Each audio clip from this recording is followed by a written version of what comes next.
제주 전 남편 살인사건 피의자 고유정이 초동수사를 담당했던 제주동부경찰서 경찰관 5명이 경찰 내부망에 부실수사 논란에 대한 해명글을 올린 것으로 25일 확인됐다. 그러나 전문가들은 이마저도 사실과 다르거나 수사의 기본 원칙을 어겼다고 지적하고 있다.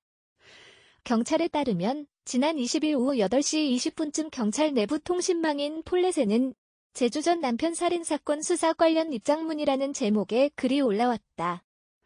이 입장문은 고유정 사건의 초동수사를 맡았던 제주동부경찰서 소속 경찰관 5명 공동명의로 작성됐다.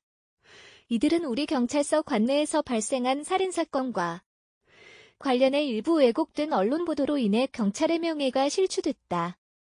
몇 가지 사실관계에 대하여 말씀드리겠다고 글을 시작했다. 초동수사 부실 지적은 결과론적 시각서 나온 비판. 이들은 그래서 사건 초기 이 사건을 타살보다는 단순 실종이나 자살 사건에 더 무게를 두고 수사에 나섰다고 밝혔다. 이들은 지난 27일 자살할 우려가 있다는 최초 신고에 따라 피해자의 최종 휴대전화 기지국 위치를 파악, 실종 수사팀원 2명을 투입해 주변을 수색했고 다음날 펜션 인근 분교 방범용 CCTV를 확인했다고 적었다. 이들은 이어 피해자 차량을 발견해 확인했지만 자살로 의심될 만한 정황이 없었고 29일 피해자 유족이 펜션 옆에 있는 가정집 CCTV를 확인 요청해 확인하니 피해자 이동 모습이 확인되지 않아 범죄 혐의점이 의심됐다. 그래서 바로 형사 설계팀을 동원해 현장 주변 CCTV를 폭넓게 확인한 것이라고 했다. 이들은 또 이혼한 부부가 어린 자녀와 있다가 자살 의심으로 신고된 사건에 대해 초기부터 강력사건으로 보고 수사를 하라는 비판은 결과론적 시각에서 바라보는 비판이라고 했다. 그러나 경찰의 부실수사 정황은 곳곳에서 드러나고 있다. 경찰은 사건 발생 현장인 제주 펜션 인근의 CCTV 영상이 있는지도 모르고 있다가 피해자 유족이 직접 찾아다가 갖다주고 나서야 수사에 착수했다.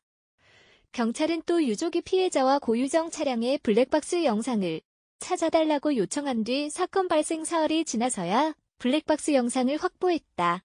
특히 경찰은 사건 발생 이틀 뒤인 지난달 27일 고유정이 범행 장소를 떠나면서 쓰레기 종량 재봉투 4개를 버린 사실을 미리 알고도 알리지 않았다. 피해자 유족이 쓰레기 처리 시설에 설치된 CCTV에 찍힌 영상을 확인한 뒤에야 이 같은 사실을 인정했다.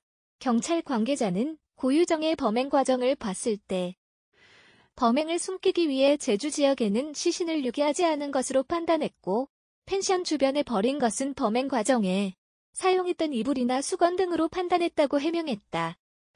그러나 유족 측 등은 사체의 일부가 있었을 수도 있었지만 경찰이 수색했을 때는 이미 다 소각된 뒤여서 이 같은 사실을 감춘 것으로 의심하고 있다. 경찰이 그동안 줄곧 고유정 전 남편의 시신 유기 장소로 완도행 항로, 김포시 고유정의 아버지 아파트 등만 언급해왔기 때문이다. 펜션 문 잠겨 현장 보존됐기에 폴리스라인은 필요 없었다. 이들은 해당 펜션은 독채이고 주 범죄 현장이 펜션 내부. 지난달 31일 펜션 내부에 대한 정밀 감식 및 혈흔 검사를 완료했다면서 감식 종료 후 범죄 현장을 타인이 사용하지 못하게 사건 송치 시까지 위 펜션을 경찰에서 지난 1일부터 12일까지 임대해 출입문을 시정했다고 밝혔다. 일각에서 살인사건 현장에 폴리스라인도 설치하지 않았다는 지적에 대한 해명이었다. 경찰은 사건이 발생한 지 일주일이 지난 5월 31일 혈흔을 찾는 루미놀 검사를 실시하고 이후 현장을 보존하지 않은 채 펜션 주인이 현장을 청소를 할 수 있도록 허락했다. 그리고는 폴리스라인 없이 현장을 방치했다.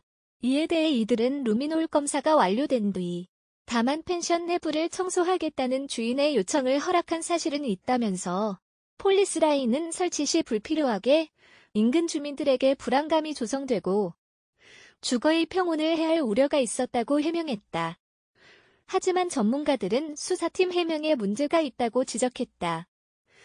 오윤성 순천향대 경찰행정학과 교수는 주인이 청소를 했다는 것은 현장을 훼손했다는 말이라며 경찰 주장이 해명인지 잘못을 축소하려는 변명인지 모르겠다고 했다.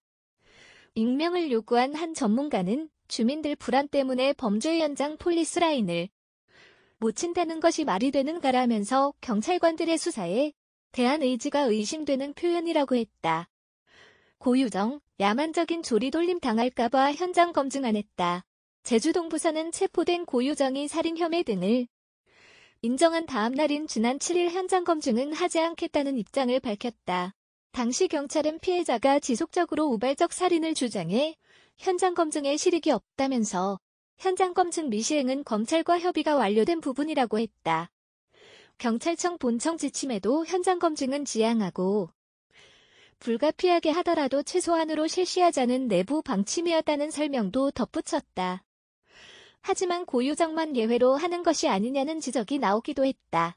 글을 올린 수사팀 경찰관들도 현장 검증은 피해자를 대상으로 현장에서 범행을 재현하도록 함으로써 다른 형태의 증거를 확보하는 과정이라며 피해자가 범행 동기에 대해 허위 진술로 일관하고 있었고 굳이 현장 검증을 하지 않더라도 범죄 입증에 필요한 DNA, CCTV 영상 등 충분한 증거가 확보된 상태에서 현장 검증을 할 필요성을 느끼지 않았다고 적었다. 그리고는 이런 상황에서의 현장 검증은 야만적인 현대판 조리돌림이라는 제주동부경찰서 박기남 서장의 결단이 있었다고 덧붙였다. 이에 대해 오윤성 교수는 비록 경찰 내부망이라고 하더라도 수사 책임자인 경찰서장이 현장 검증이라는 정상적 수사 절차를 야만적 현대판 조리돌림이라는 표현을 써가며 피해자를 보호하려는 의도를 내비친 것에 대해 또 다른 오해를 불러일으킬 수 있어 우려된다고 지적했다. 또 다른 범죄심리 전문가는 현재 검찰의 피해자가 송치돼 보강 수사가 진행되고 있는 상황에서 경찰이 입장을 섣불리 발표하는 것 역시 문제가 있다고 했다. 이들이 올린 글은 현재 1만 4천여 건의 조회수를 기록하고 있다. 댓글도 수백 개에 이른다. 한 경찰 관계자는 댓글 대부분이 비난 기사에 대해 소상한 설명이 있어 자부심이 생기고 형사들이 고생했다는 것을 알겠다. 사건 수사의 100%라는 것은 있을 수 없다. 너무 자책하지 말라 등 응원과 격려의 반응이라고 했다. 또 다른 경찰 강부는 고생한 것은 맞지만 사실 수사에 미진한 부분이 있었던 것도 사실이라며 수사 중인 사건과 관련해 수사팀의 이런 식의 해명이 과연 적절한지 이런 글로 경찰 내부의 호응을 얻는 것이 앞으로 어떤 긍정적인 효과가 있을지 모르겠다고 했다.